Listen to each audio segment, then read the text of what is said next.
I ain't about to hit that fucking dog, man. I'm not about to hit that fucking dog. Shit.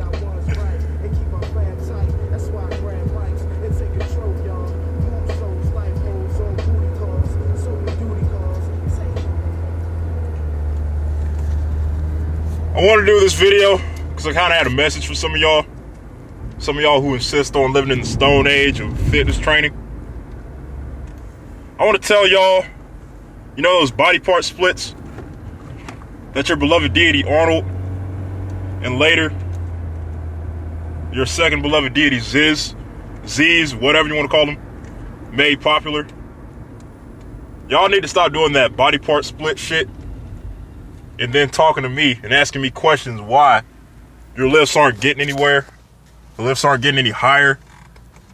You know, you're not progressing. You're not getting the gains you want, the gains that you like.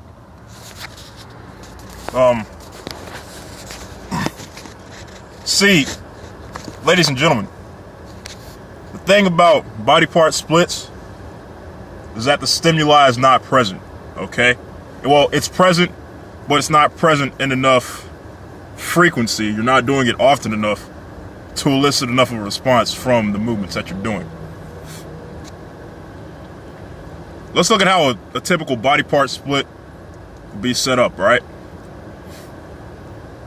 Now, you know, Monday has to be chest in some capacity. Some people like to throw chest and back. I think the most common is chest and tries, you know, but chest is definitely going to be trained on Monday in some capacity. So, chest Monday. Something like maybe back Tuesday probably, or maybe not Tuesday because a lot of people like their leg day is Wednesday. Shoulders or something on Thursday. You know, some people do legs and shoulders. Why, I don't know, but you know they do it. Now, see, these body part splits, I believe they were popularized at one point. I don't know if they were popularized in Arnold's time or whenever exactly. I'm not really big on bodybuilding history. And in all honesty, I don't really care to know it that much. But, see, the reason the whole body part split thing is just is insufficient is because, I mean, where's the stimuli, okay? Let's look at the variables. Even if you're an enhanced athlete, okay, you're taking drugs, all right, PEDs, anabolic hormones, anabolic substances, what have you. If you're taking those and you're still doing 1 day a week body part splits, you know, you're getting your squats in on that 1 day a week, some people bench multiple times a week on these splits. They'll do all kinds of arm shit. I ain't getting you shit. They'll do all that type of stuff.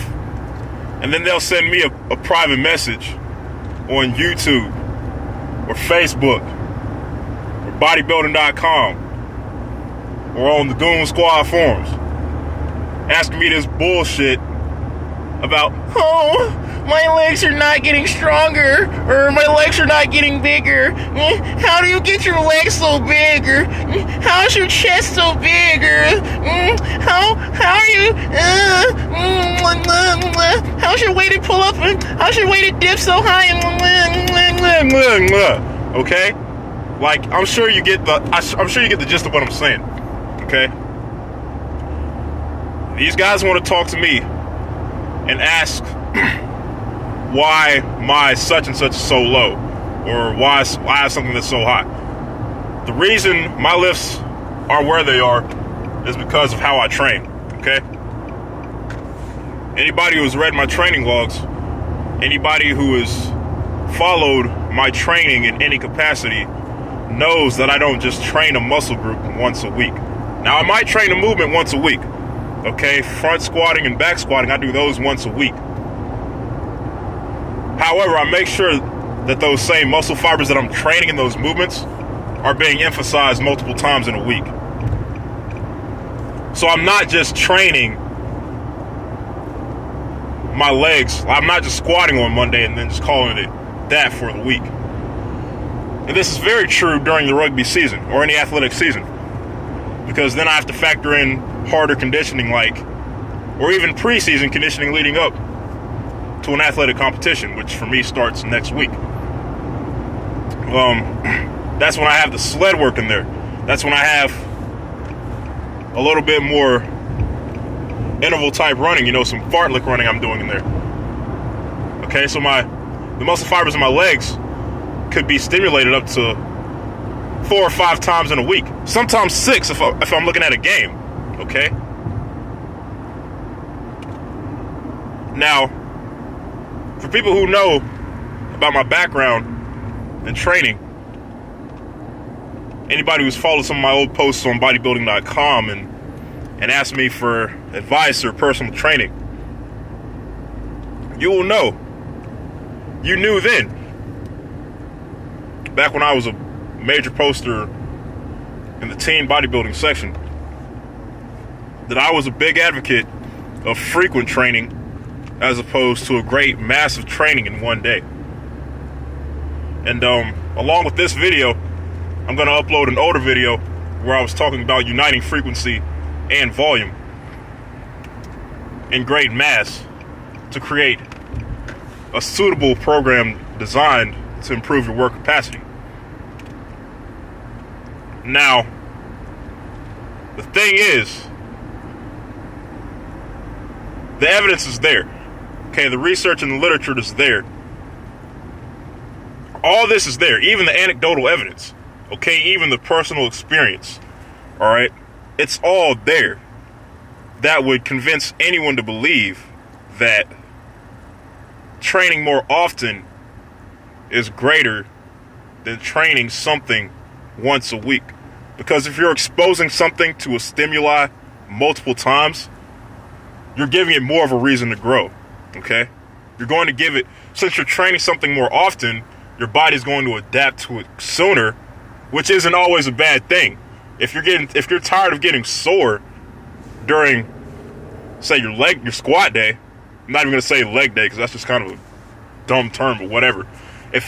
Or whatever you want to call it, the day that you're training your lower body, if you don't want to get sore from that, why don't you do it more often? Okay? I'm doing a squat movement pattern 3 times a week. Okay?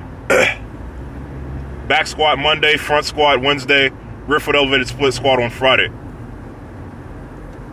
Tuesdays, Thursdays, Saturdays, and Sundays, I'm not sore. And my numbers in those lifts are 500 on the back squat, 365 on the front, and about 350 on rear foot elevated split squat. All 1 RMs. Okay? If I'm not getting sore, and I'm putting up those numbers on those movements, and I'm also training multiple times a week, yet you're squatting you're struggling to squat 275, but you're getting sore, and you'll be sore for almost 5 straight fucking days. Okay? Look at what you're doing and look at what I'm doing. And my numbers are higher than yours. Yet I'm not the one getting sore. Okay, I'm not the one sending myself fucking messages on bodybuilding.com and all these other websites and shit talking about how, oh, I'm just so sore because of my 275 squat and all this. Okay? I mean, really, guys, look. Don't just follow a program because you have some iconic figure or whatever you want to call it who put it in your minds to do this program, okay? Because 1, it's bullshit. 2, they probably didn't follow that program. And 3, it's total fucking bullshit. Now, if you'll excuse me, I'm about to work on something for grad school. Another writing sample. I'm gonna finalize my personal statement. Send all that off tonight. Work on getting my recommendation letters. Get those squared away. Then, yeah. Stay tuned. This is Joe, a.k.a. the Floridian Champion. Peace.